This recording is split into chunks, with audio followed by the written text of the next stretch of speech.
Hey there. So I want to talk to you about the ideal meeting rhythm. Well, the ideal meeting rhythm is not whenever you can fit it in. The ideal meeting rhythm is not to find time to have your regular meetings after every client phone call, interruption, demand, whatever, want, desire.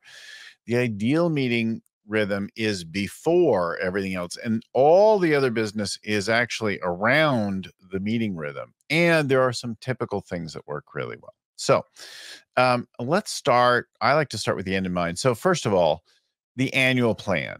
I think most teams are going to benefit from 2 days of annual planning. Now, some bigger teams, further along companies might want to do 3, even 4 days, especially if you add like a round of golf or some other getaway time to reflect and connect and that kind of thing. You might want to put a little more time in. Faster growing teams, bigger, more evolved teams might want to do 3 or 4 days.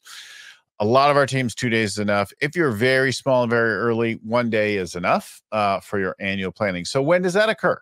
Well, many teams will do it as early as November. So they're starting to think about the upcoming year and they're kind of laying out the annual initiatives. And they might do it then, November, December timeframe, because they want to have it in place before the year.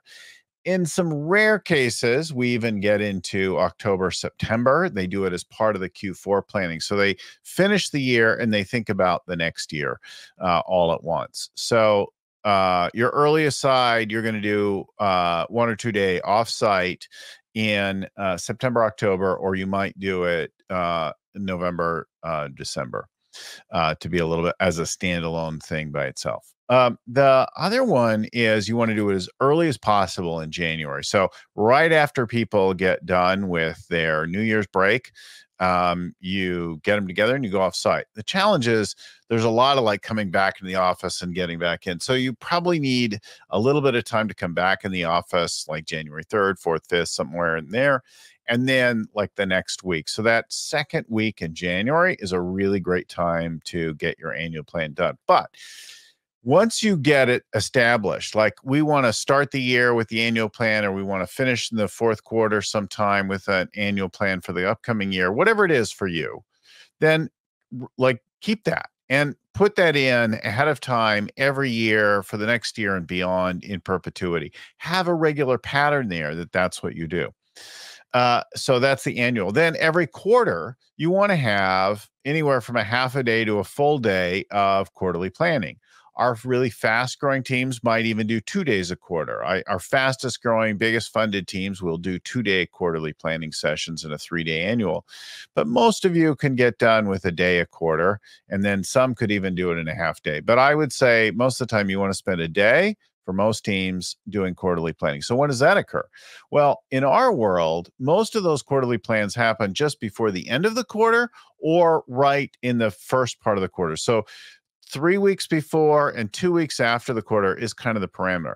The deciding thing here is, do I really need, in my world, psychologically or for our business, do I need to know all my numbers about how I finished the last quarter before I plan the next one? So I want to get every last day out of it. We're very sales driven or whatever. And then I want to make my plan and say the first or second week of the coming quarter, so I don't go very far. Or can I get kind of a projection? I know about how I'm going to finish the quarter, and I'm going to go ahead and plan the next quarter. I would say most of our teams get the plan for the coming quarter done in the week or two before. Some do it as early as 3 weeks before the quarter turns. So March, April, for example, right? The last 3 weeks of March and the first 2 weeks of April, those are busy times for quarterly planning. You want to figure out what is yours and then plan it there. Is it going to be midweek, end of week? I tend to have teams that are like a Monday, Tuesday, or they're a Thursday, Friday for these things. I don't hardly do anybody on Wednesdays. Wednesdays usually a day that I am traveling or doing online things for our online groups that meet on Zoom and like that. So that's when the quarterly happens. And then every month, most of our teams are doing an all hands meeting and a leadership meeting and all hands meeting every month. So leadership meeting and then followed by an all hands where they connect and do, depending on how the company's located, all over the place. Then the weekly meeting is really, really a critical meeting. We have a meeting thing we call the 4D weekly meeting. That weekly meeting is typically 60 to 90 minutes, as much as 2 hours, but we try to get people done 60 to 90 minutes. If you run it really well, you can do it in that time frame. So those are usually on a Monday or Tuesday morning. Don't do them like the very first thing you open the doors.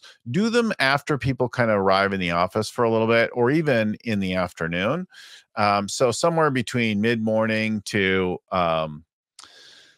early-ish to mid-morning, but not first thing, and early afternoon, not very end of the day. Those are optimal times on Monday or Tuesday. For most teams, that's the time to do it, right? And then there's the daily huddle. Daily huddle, you're going to do on every day except the weekly meeting, and except like when you have the quarterly offsites, that kind of thing, you do daily huddles for every team. The leadership team and all the other teams have daily huddles.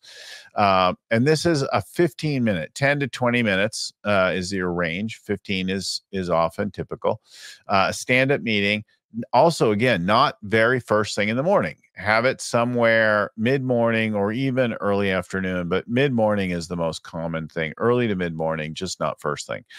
And so that's the daily huddle. And then there's one other meeting that many people do. Not everybody needs to, or whatever.